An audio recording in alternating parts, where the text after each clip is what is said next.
प्रधानमंत्री नरेंद्र मोदी ने रामनाथ गोयनका व्याख्यान को किया संबोधित। कहा, भारत केवल एक उभरता बाजार नहीं बल्कि एक रोल मॉडल। सामाजिक न्याय पर जोर।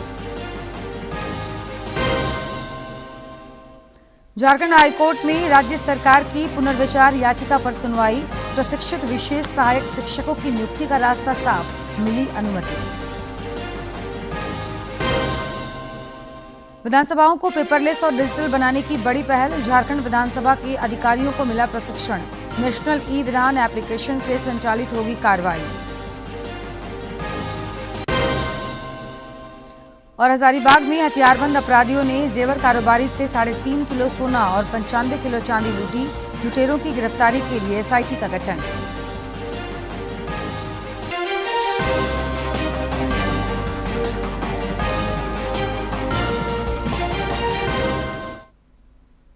नमस्कार, खबरें झारखंड में आपका स्वागत है। मैं हूं जयलक्ष्मी और अब समाचार विस्तार से। राष्ट्रपति द्रौपदी मुर्मू ने आज नई दिल्ली में राष्ट्रीय जल पुरस्कार प्रदान किए। यह पुरस्कार विभिन्न श्रेणियों में दिए गए। कार्यक्रम को संबोधित करते हुए राष्ट्रपति ने कहा कि प्राचीन समय से लोगों को जल उपलब्ध कराना जिम्मेदारों की प्राथमिकता रही है। जल जीवन मिशन से इस काम को नया आयाम मिला है।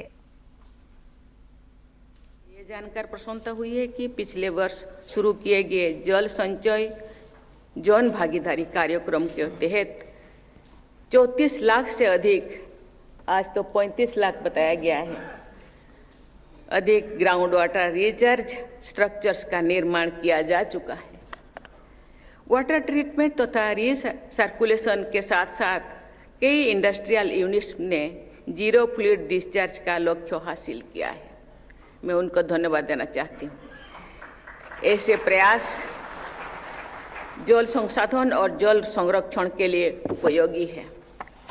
हमारे देश में जल का 80% उपयोग कृषि क्षेत्रों में होता है। इसीलिए कृषि क्षेत्र में जल के सक्षम उपयोग पर सबसे अधिक जोर देने की आवश्यकता है।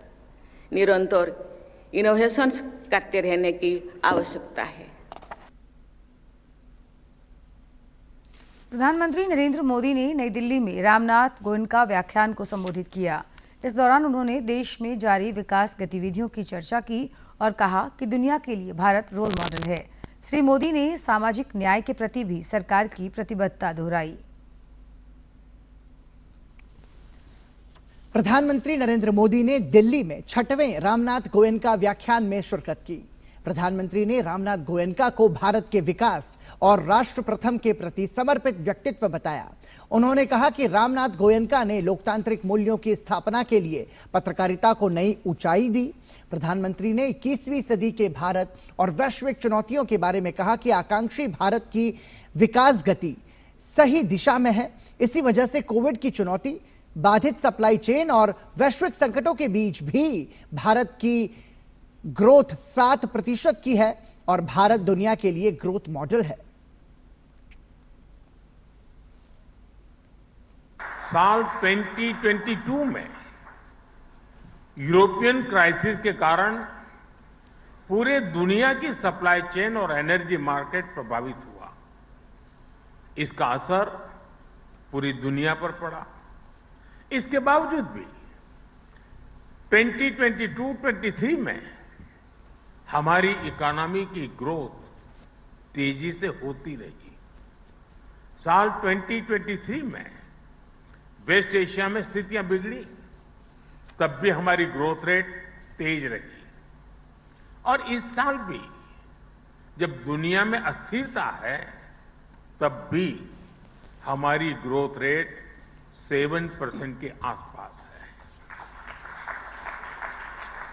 साथियों, आज जब दुनिया डिसरप्शन से डर रही है, भारत वाइब्रेंट फ्यूचर के डायरेक्शन में आगे बढ़ रहा है।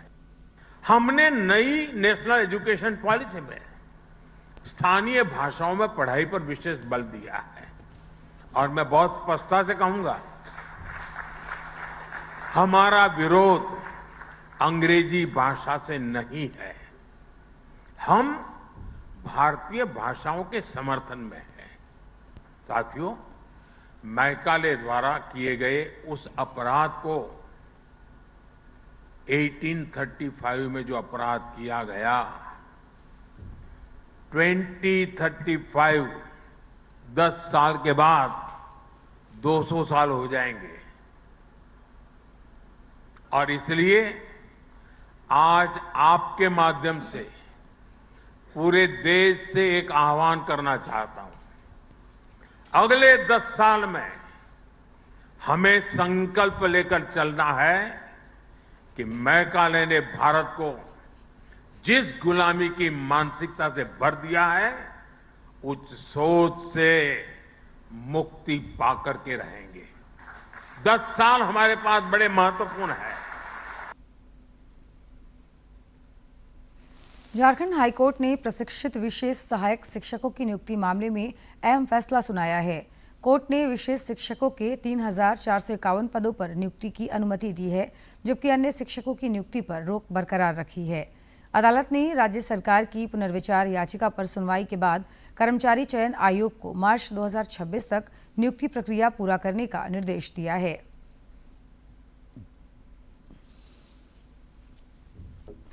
बिहार में नई सरकार के गठन की कवायद तेज है। कल एनडीए के नवनिर्वाचित विधायकों की पटना में बैठक बुलाई गई है। बता दें आपको, जिसमें विधायक दल का नेता चुना जाएगा। इधर सरकार गठन को लेकर पटना से दिल्ली तक हलचल तेज है और बैठकों का दौर जारी है।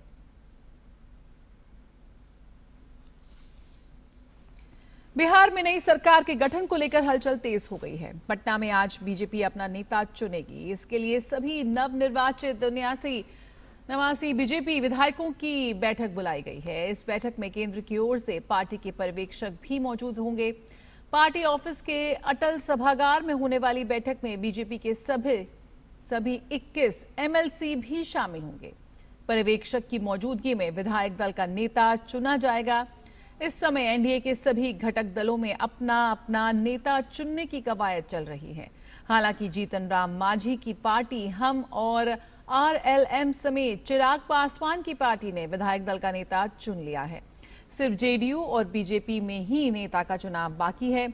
बताया जा रहा है कि 19 नवंबर यानी कि कल जेडीयू के विधायक दल की बैठक होगी।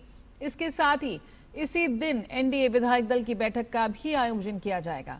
एनडीए में नेता का चयन होगा, फिर राज्यपाल के सामने सरकार बनाने का दावा पेश किया जाएगा।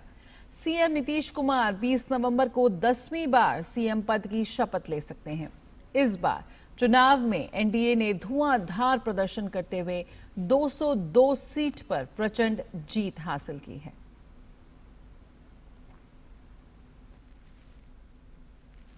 इधर झारखंड दौरे पर आए भाजपा के राष्ट्रीय महामंत्री सह सांसद अरुण सिंह ने कहा कि बिहार में एनडीए की प्रचंड जीत का झारखंड पर भी सकारात्मक प्रभाव पड़ेगा। जनजातीय गौरव दिवस के सिलसिले में लोहरदगा में आयोजित कार्यक्रम के दौरान उन्होंने कहा कि कांग्रेस और झामुमो जैसे दलों ने जनजातीय समुदायों की अनदेखी की, जबकि प्रधानमंत्री नरेंद्र मोदी के नेतृत्व में मौजूदा सरकार समाज को उचित मान सम्मान दिला रही है।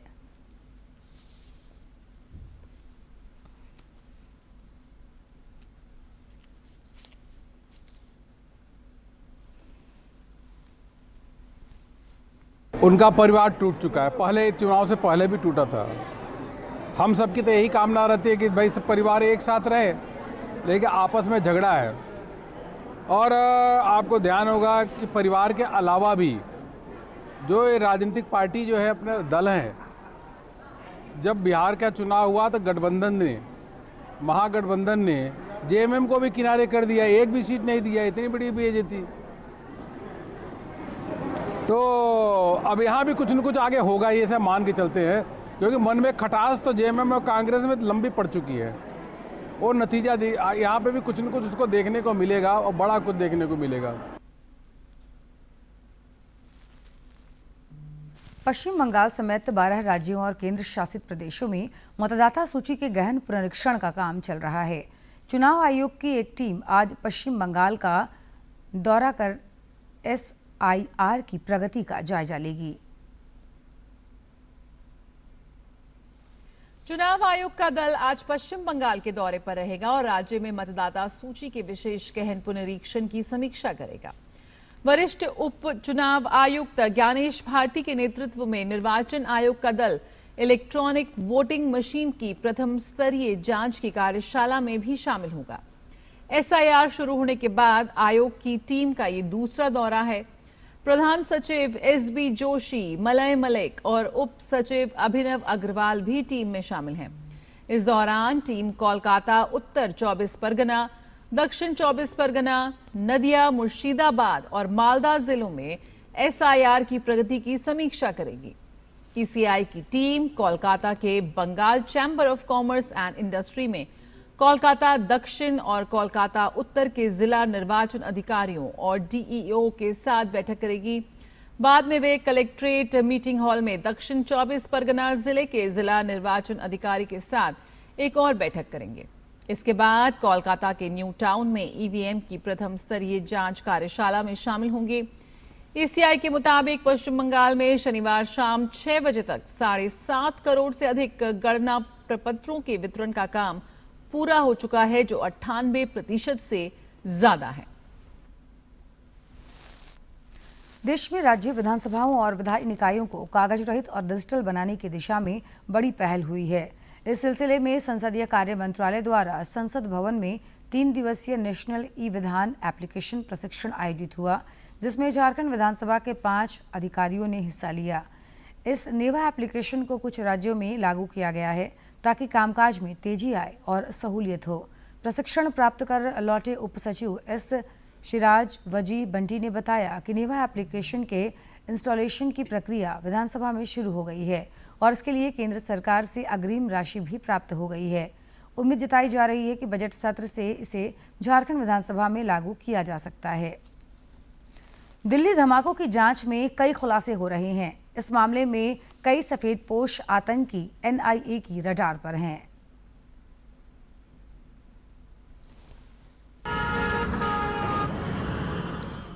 देश में आतंकवाद के सफेद पोश चेहरे बेनकाब हो रहे हैं। Doctor Adil, doctor Parvez, doctor Arif, doctor Farooq और डॉक्टर शाहीन, ये वो नाम हैं जिन्होंने दिल्ली समेत देश भर में बम धमाकों की साजिश रची थी। दिल्ली में हुए बम धमाकों की जांच जैसे जैसे आगे बढ़ रही है, आतंक की इस साजिश की परतें खुलती जा रही हैं। एनआईए की पूछताछ में सामने आया है कि जैश ए मोहम्मद की फरीदाबाद मॉड्यूल की मुख्य सदस्य डॉक्टर शाहीन का नेटवर्क पाकिस्तान समेत कई देशों में फैला था। डॉक्टर शाहीन के संपर्क में पाकिस्तानी सेना का एक डॉक्टर और कश्मीरी मूल के कई डॉक्टर्स और मेडिकल छात्र थे, जो अलग अलग राज्यों में फैले हैं। एजेंसियों के रडार पर कश्मीरी मूल के 100 से ज्यादा डॉक्टर्स और मेडिकल छात्र हैं। एनआईए द्वारा श्रीनगर में डॉक्टर शाहीन और डॉक्टर मुजम्मिल से पूछताछ की गई, जिसमें पता लगा कि उनका नेटवर्क पाकिस्तान, मलेशिया, तुर्की, यूएई, मालदीव और बांग्लादेश तक फैला है। उनकी योजना दिल्ली में बम धमाके कर वहां से भागने की थी। जांच में ये भी सामने आया कि फरीदाबाद मॉड्यूल का निशाना दिल्ली और बड़े धार्मिक स्थल थे, जिसे जैश ए मोहम्मद पिछले 4 साल से तैयार कर रहा था। व्हाइट कॉलर आतंकी मॉड्यूल की सबसे चालाक सदस्य डॉक्टर शाहीन है, जिसके 7 बैंक खातों में करोड़ों रुपए का लेन देन हुआ है, जिसकी एजेंसियां जांच कर रही हैं।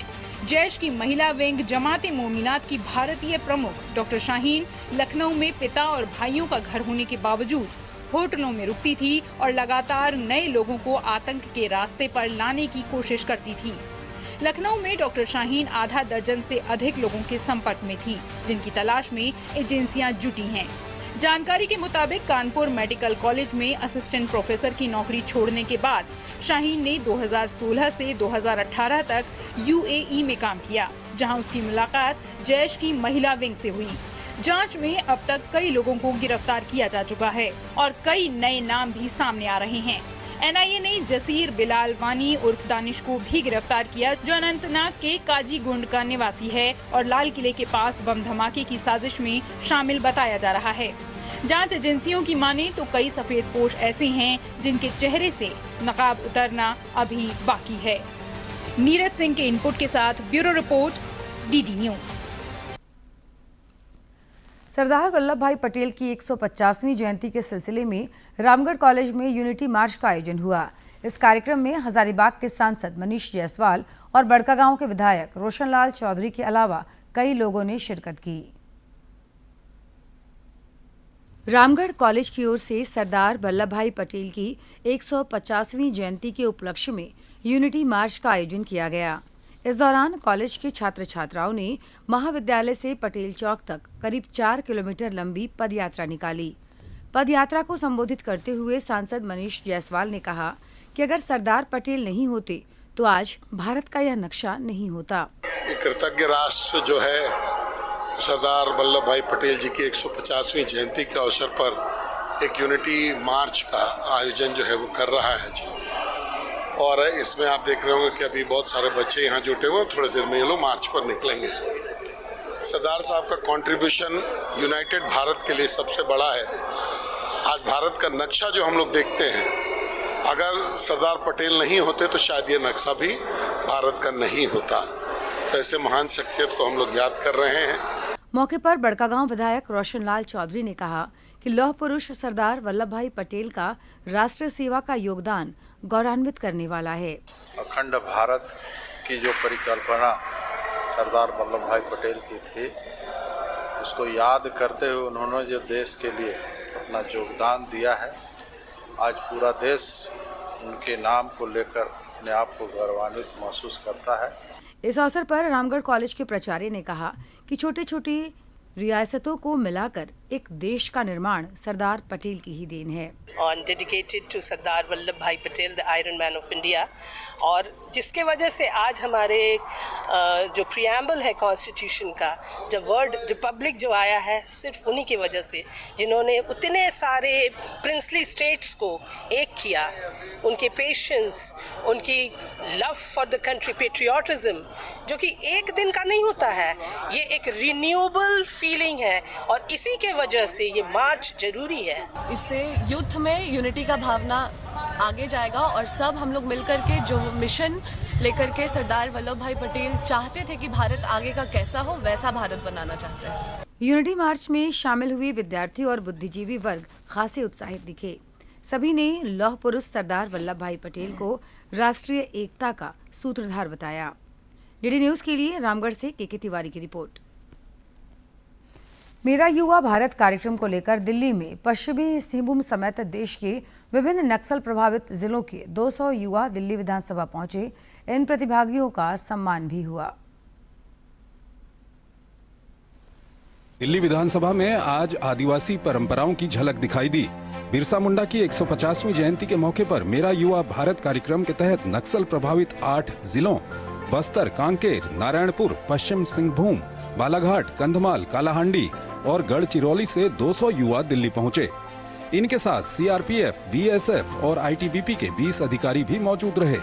कार्यक्रम का उद्देश्य इन युवाओं को दिल्ली के लोकतांत्रिक संस्थानों और ऐतिहासिक धरोहरों से रूबरू कराना था। इस दौरान एक आदिवासी छात्र प्रवेश ने अपना अनुभव साझा करते हुए कहा कि उनके साथ दिल्ली आए कई युवा ऐसे हैं जो पहली बार ट्रेन में बैठे हैं और दिल्ली जैसे महानगर को करीब से देख रहे हैं। प्रवेश ने कहा कि ये उन जैसे युवाओं के लिए किसी बड़े सपने के साकार होने जैसा है। सबसे पहले तो हमने रेलवे स्टेशन से दिल्ली का और यहाँ तक का सफर किया, तो हमने बड़ी बड़ी इमारतें हमने देखी। लगा कि यार ये तो हमने टीवी में देखा हुआ है। थोड़ा सा अचंभित हुए, यार ये ऐसी चीजें जिन्हें हम शायद हकीकत में भी पूरे कर सकते हैं।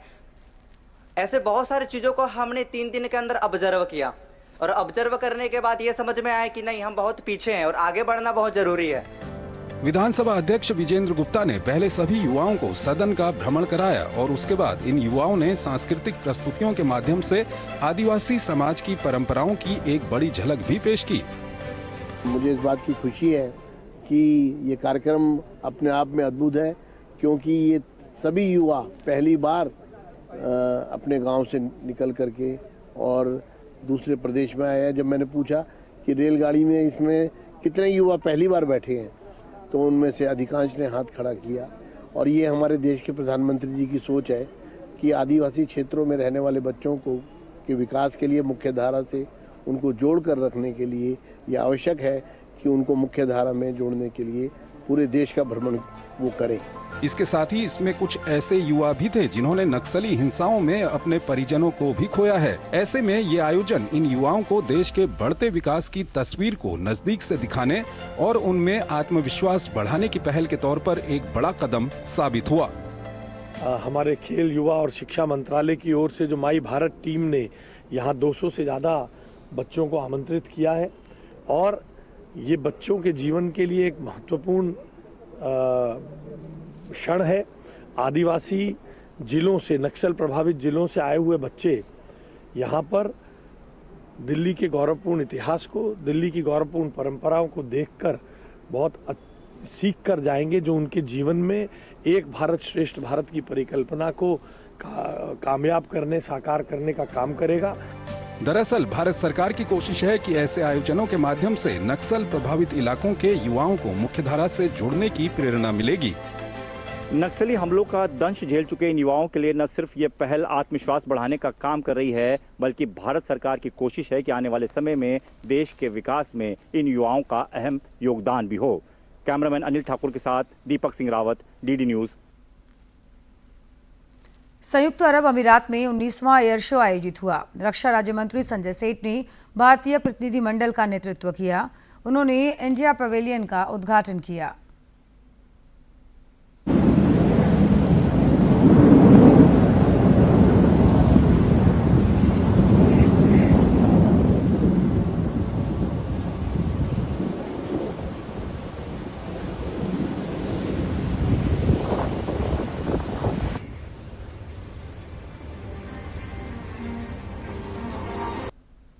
रक्षा मंत्री आदरणीय राजनाथ सिंह जी का जो मोटिवेशन है, उसका परिणाम है कि हमारा एमएसएमई सेक्टर, हमारे प्राइवेट प्लेयर्स, हमारा स्टार्टअप सब एक मुट्ठी से उस इंडिजिनस सिस्टम की ओर बढ़े हैं। अब आगे की योजना है कि अगली बार जब हम 2 साल बाद आएंगे तो एक अम्ब्रेला के अंदर 40 नहीं, सैकड़ों की संख्या में, ताकि भारत की शक्ति को पूरी दुनिया देखे। तो दुनिया ने देखा कैसे चौथी सबसे बड़ी इकोनॉमी हम $4 ट्रिलियन की हो गए। अब वह दिन दूर नहीं कि $5 ट्रिलियन की हम इकोनॉमी होगी। सारा एक जो मंत्र है इंडिजिनस, स्वदेशी, उस मंत्र को लेकर आज पूरा रक्षा क्षेत्र हमारे राजनाथ सिंह जी के नेतृत्व में आगे बढ़ रहा है। हजारीबाग जिले के बरही में एक जेवर कारोबारी से हथियारबंद अपराधियों ने करीब 3.5 किलोग्राम सोना और 95 किलोग्राम चांदी लूट लिए। जिले के पुलिस अधीक्षक अंजनी अंजन ने स्थिति की गंभीरता को देखते हुए लुटेरों की गिरफ्तारी के लिए एसआईटी का गठन कर दिया है। डीएसपी अजीत कुमार बेमल ने बताया कि जिले के बरही चौक पर रविवार की देर रात 2 बाइक सवार अपराधियों ने लूट की इस बड़ी वारदात को अंजाम दिया है।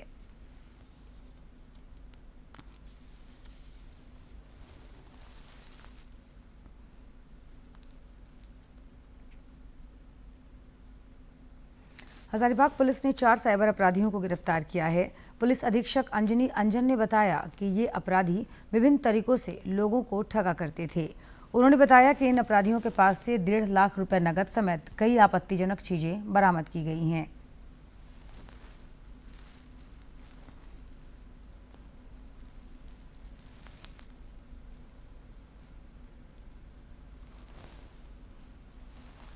इनका जो काम करने का एमओ है, ये साइबर अपराध के माध्यम से पैसे को एकत्रित करते थे। कुछ बहुत सारे म्यूल अकाउंट बना के रखे हैं और फिर उन सारे अकाउंट से पैसा को निकाल के, अलग अलग स्टेजेज हैं जिसमें लोगों का कमीशन फिक्स होता है अपराधियों का आपस में, और वो कुछ अपना कमीशन रख के बाकी पैसा निकाल करके फिर जो मेन चैनल का हेड है इसके पूरा ग्रुप का, उन लोगों के पास पैसा पहुँचाता है।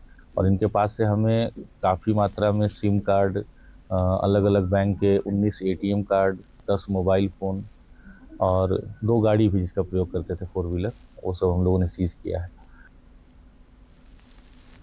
झारखंड की धरती आदिवासी संस्कृति, परंपरा और प्रकृति प्रेम से भरी हुई है। इन्हीं परंपराओं में से एक है जतरा महोत्सव, जिसे आदिवासी समाज पूरे उमंग, उल्लास और एकजुटता के साथ मनाता है। यह सिर्फ एक उत्सव नहीं बल्कि पीढ़ियों से चली आ रही धरोहर है, जो अपनेपन, भाईचारे और सांस्कृतिक पहचान को जीवंत रखने का कार्य करती है।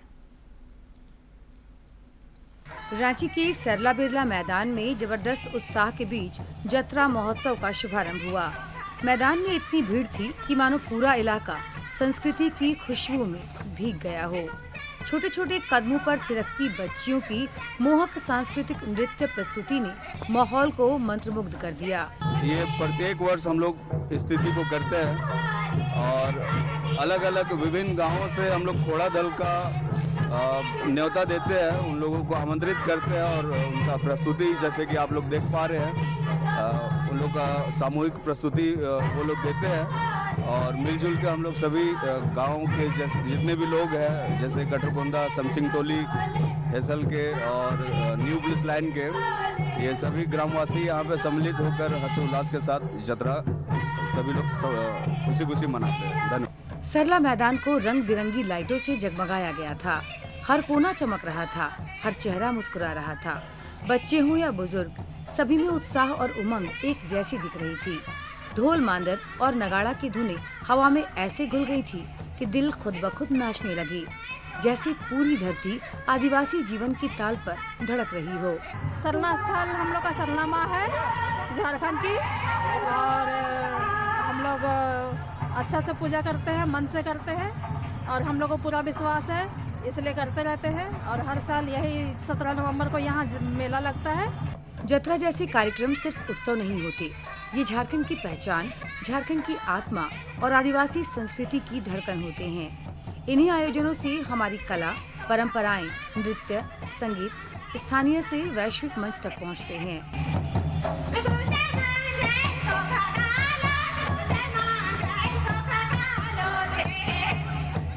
डीडी न्यूज के लिए रांची से रविकांत कुमार की रिपोर्ट।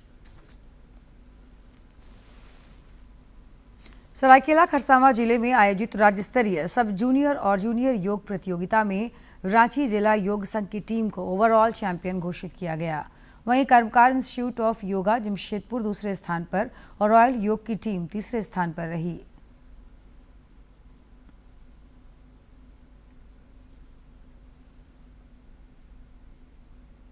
हैदराबाद में आयोजित राष्ट्रीय स्तर की प्रतियोगिता में झारखंड के दिव्यांग प्रतिभागियों ने उम्दा प्रदर्शन कर लोगों का ध्यान खींचा है। देवघर के हरिलाल टुडू ने इतिहास रच दिया है। उन्होंने 50 metre men's backstroke swimming में बेहतरीन प्रदर्शन करते हुए स्वर्ण पदक पर कब्जा जमाया। इतना ही नहीं, उन्होंने 50 मीटर फ्री स्टाइल में रजत पदक जीतकर राज्य को गौरवान्वित किया है।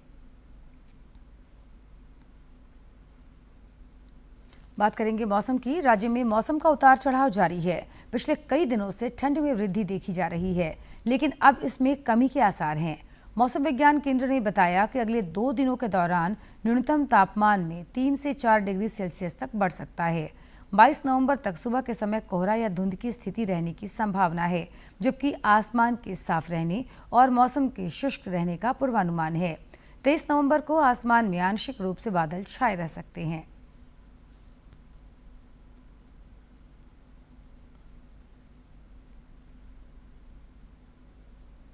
और अब जानते हैं किन बातों के लिए इतिहास के पन्नों में आज का दिन खास है।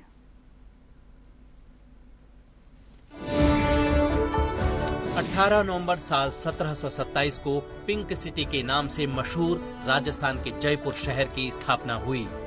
जयपुर शहर को 6 गांवों से मिलाकर बसाया गया। इसकी नींव कछवाहा शासक सवाई जयसिंह के द्वारा रखी गई। शानदार महलों वाले इस शहर को बनाते समय इसमें प्रवेश के लिए 7 द्वार बनाए गए, जो सूर्य के रथ के 7 घोड़ों के प्रतीक हैं। हवा महल, नाहरगढ़, जयगढ़, जल महल और आमेर का किला जैसे भव्य किले इसकी शोभा में 4 चांद लगाते हैं। 18 नवंबर साल 2013 को अमेरिकी स्पेस एजेंसी नासा ने मावेन यानी Mars atmosphere and volatile evolution नामक यान को मंगल ग्रह पर भेजा। मावेन का निर्माण मंगल ग्रह के परिवेश का अध्ययन करने के लिए किया गया। इस यान का लक्ष्य था मंगल के वायुमंडल और जल का पता लगाना, जिसके बारे में खगोलविदों का मानना था कि वहां पहले कुछ हुआ करता था जो समय के साथ विलुप्त हो गया। मावेन को फ्लोरिडा के केप कैनावरल वायु स्टेशन से एटलस रॉकेट द्वारा लॉन्च किया गया।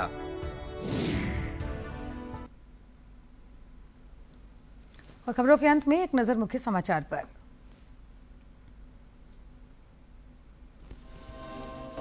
प्रधानमंत्री नरेंद्र मोदी ने रामनाथ गोयनका व्याख्यान को किया संबोधित। कहा, भारत केवल एक उभरता बाजार नहीं बल्कि एक रोल मॉडल, सामाजिक न्याय पर जोर। झारखंड हाईकोर्ट में राज्य सरकार की पुनर्विचार याचिका पर सुनवाई। प्रशिक्षित विशेष सहायक शिक्षकों की नियुक्ति का रास्ता साफ, मिली अनुमति।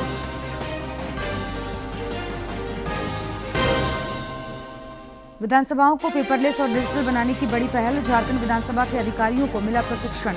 नेशनल ई विधान एप्लीकेशन से संचालित होगी कार्रवाई। और हजारीबाग में हथियारबंद अपराधियों ने जेवर कारोबारी से 3.5 किलो सोना और 95 किलो चांदी लूटी। लुटेरों की गिरफ्तारी के लिए एसआईटी का गठन।